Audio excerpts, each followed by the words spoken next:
What's going on, everybody? It's Antonio from living in Chicago, Illinois. And today I am taking you all the way to Streamwood, Illinois. It's about an hour away on the 290, 294 expressway. And this 3-bedroom, 1-bathroom house is on sale right now. It's still on the market. So let's do this property tour really quick and I'll meet you inside.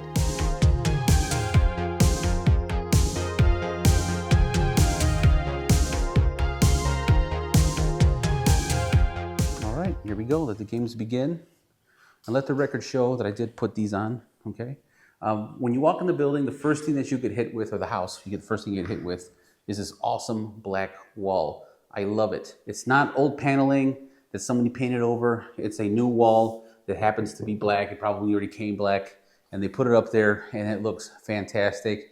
It actually makes the whole room look super modern. So I'll do this little pan here. And then the next thing you see are these can lights, which I absolutely love. And my partner Vernice, she'll probably see those, and when she sees the video, she'll say, I love that so much, and rightfully so. It really brings the room together, that accent wall that you got there, the fact that you have these brand new floors down here, and they're panel, you can tell they're panel. And these can lights, it really makes the room look super modern. The question that I'm gonna pose to everybody watching right now is, if you bought this property, where would you put your sofa, knowing that when that door was open, if you were sitting there with your socks on, you would be known, you would be seen, exposed that you're wearing socks and you're sitting there watching TV. So would you put a couch there? Or do you put the couch here in front of the window? Do you put your TV there? Do you put a couch in front here? Where does the TV go? And where does the couch go? Now I'm gonna spill the beans as to what I would do. I like that wall so much, I'm mounting the TV there. Putting the TV there, big screen as big as I can, 72 inches, and couches going there, getting a little lazy boy there. So when I'm watching TV, I'm here, and if I need to run for popcorn, the kitchen is right there and I'm good. But let me know in the comments what it is that you would do, and I'll just give you one more look at the way the living room looks, which I love, by the way. Okay, so next thing we're gonna do is we're gonna go take a look at the bedrooms and the bathroom. Okay, remember, 3 bedrooms, 1 bathroom. Walking in here, they got can lights in the bedroom. Good for them. And this is a twin bed bedroom, in my opinion. If you wanted to put a bigger bed in here, you can, but you already know that's gonna take up space for you. There you go. There's a closet. Let's open up the closet. Okay, we got a light in here. I know it works, I already checked it. The nice thing is that they pay attention to the details, whoever built this place. And just even putting something in there that's new, like that, it's black, it matches all the other fixtures in here, like the doorknobs and whatnot. It's a nice touch. So next thing we're gonna look at is the bathroom. Let's take a look at the bathroom, okay? There you go, very nice. It has a tub. Of course, this is all new, you can tell. Hang up your towels right here. Little indentation there for your soaps, right? And yeah, I'm gonna turn that, I'll turn this on though. Very good water pressure. Again, another spot here to put your towels. And that shower, you already know, it's shower time. And a can light, look at that. Look at these fixtures, very nice fixtures. I'm a huge fan. So, we come over here, toilet, doorknob of course matches. The doors are new, even all this matches, and they did a really good job here. Didn't cut any corners. Here is a towel. I call it the pantry, the towel pantry, right? Or let me know what you call it in the comments below, what you think the official name is. But let's come down here. Bedroom number 2, can lighting again, super awesome. Here is a closet, which I'll open up, and we'll take a couple of steps back so we can see the size of the room. Okay, in here you can probably put a full-size bed, maybe even a little bit, maybe a step bigger if you want. You're gonna be cramped for space, but that's okay. That's up to you. And again, there's no light in here. Wait, there is light in here. There it is. And they're paying attention to the details. So bedroom number 2 for me, nice. Okay. Now let's see. This bedroom might be a little bigger than the other one. Okay. Might be a little bit bigger than the other one, but again, can lighting gives you the, you can see the yard, and it's a smaller yard. We'll go out there in a minute. Smaller yard, and it gives you access also to see the patio. But there you go, nice. This is going to also be either a twin-size bed or a full-size bed. Now we're going to go to the kitchen. Okay, going to the kitchen. Let's go. You're up late at night. You want your snacks? It's kitchen time. So we're going to stop right here. There's the sink, right? If I turn this way, there is the kitchen, of course it's the kitchen. There's the stove, there's the fridge, there's the microwave. I'm going to take a big step back this way so you can see the layout. And that's what that layout looks like. I like it. It's a humongous kitchen by my standards, at least. I mean, I've walked in the houses and I mean, it's like ridiculous how some houses just have really small kitchens. But you make do, right? You make do.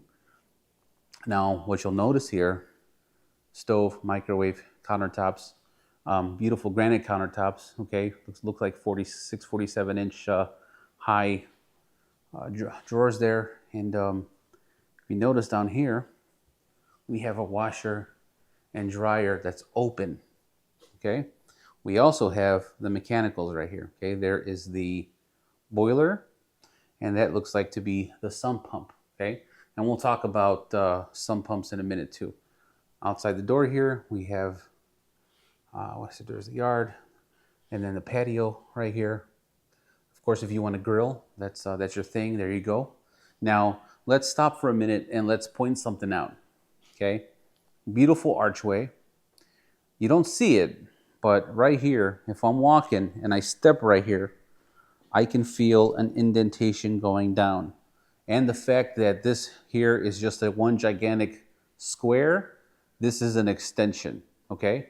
What you have to worry about with extensions is, are they on a slab or is there a crawl space underneath and it's being held by some sort of beams or something? This feels to me like it's on a slab, and naturally when you walk over that, you can feel the change from the old property to the new addition, and that's kind of nice, right?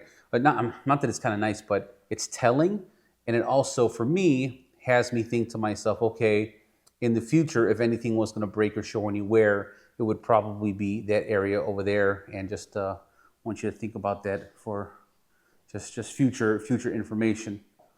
Okay, now I'll come back here. They got a nice fireplace. I like what they did with this, okay? They left that wood, which was fine. To have it match, I personally would have made that white so that it would have looked like the other side. And I would have made one of these walls black the way the wall in the front was black, like matte black. But I can't complain. You got can lining in here. It's a huge additional space, which is very much needed because the living room was the size that it is. I'm not saying that the living room was humongous, but additional space always is something that is always welcomed in my opinion. So that opened up really nice, and that's important for me to point out because sometimes these rehabbers, they'll fix everything, but they'll leave these doors all broken and messed up. These people here have, it looks like it's a newer door, and thank you so much for doing that. So we'll come over here. Here is your yard. You know what, I'm gonna have to take, and I'll leave those on. There's your garage, access to the laundry room, and then I'll show you the garage in a second. But there is your condenser. Condenser looks to be clean up top, but it's dirty on the side, so I know it's an older condenser. They didn't make that new or nothing. They didn't buy a new one, but that's that. And then there is a school right back here. I believe that's a school. I think it's a high school. And then here is your yard. Okay, and then up to that fence. And the other side is the neighbor's yard. All right? Look at that satellite dish. These people used to have DirecTV, but not anymore. It's your features. So let's talk about some things that you should pay attention to when you're buying a property in an area like Streamwood.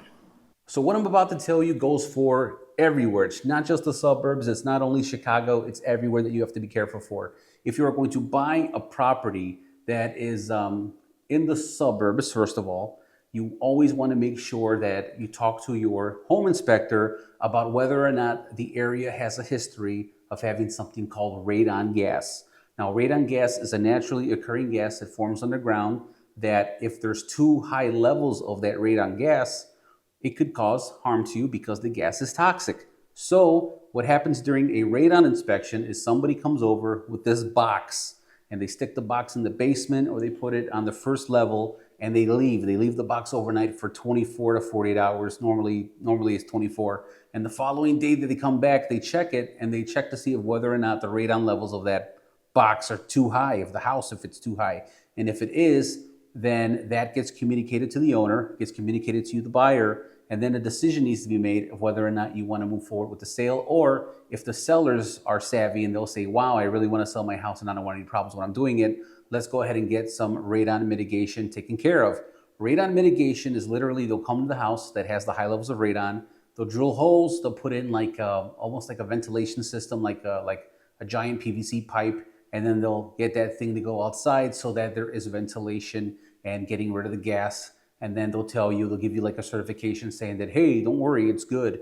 And then I think if you want them to retest, you'll have to pay a little bit of an extra fee to get them to retest, but that normally takes care of the radon gas. So that's number one if you're moving to a suburb. It could happen in Chicago as well. Number two, pay attention to things like when you see sump pumps in the houses, because why is there a sump pump? Where is water coming from? Now, if there's a super heavy rain and the fact that you're on this plane right here to where, you know, it's out in the open, water can collect really easy, water might seep through the doorway, I understand that. But you have to always make sure that if you're buying a property in a suburb or Chicago, is it in a flood zone? That is another thing you gotta watch out for, flood zone, because flood zone means FEMA, on the FEMA website, if you put the address in, if it pops up that, hey, this is a flood zone, it means the area collects water rather well.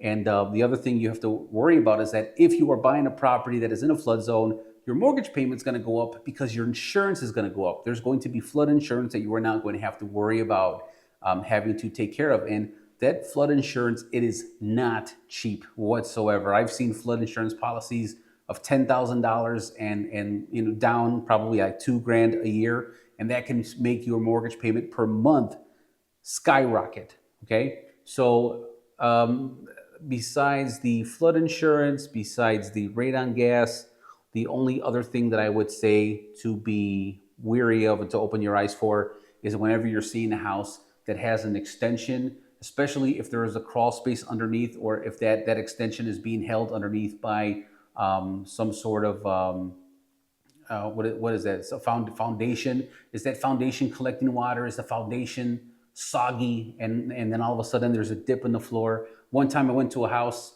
and walked into the house. House was beautiful. Walked into the extension, and from the center of the floor, it was like the corners of the house went like this, and the other corner of the house went like this, and you can go like this and bounce up and down a little bit. This house wasn't like that, but you know what could happen in the case of a house like this, if it's not on a slab, you run the risk of water getting into your crawl space underneath, getting your foundation wet, and bringing down the quality of that extension. So, not trying to scare anybody. This is just information. This house is perfectly fine unless an inspector deems otherwise. But that is it. I just wanted to give you a little bit more information about, you know, what things you should watch out for if you're buying a house, not only in the suburbs, but, you know, also parts of Chicago.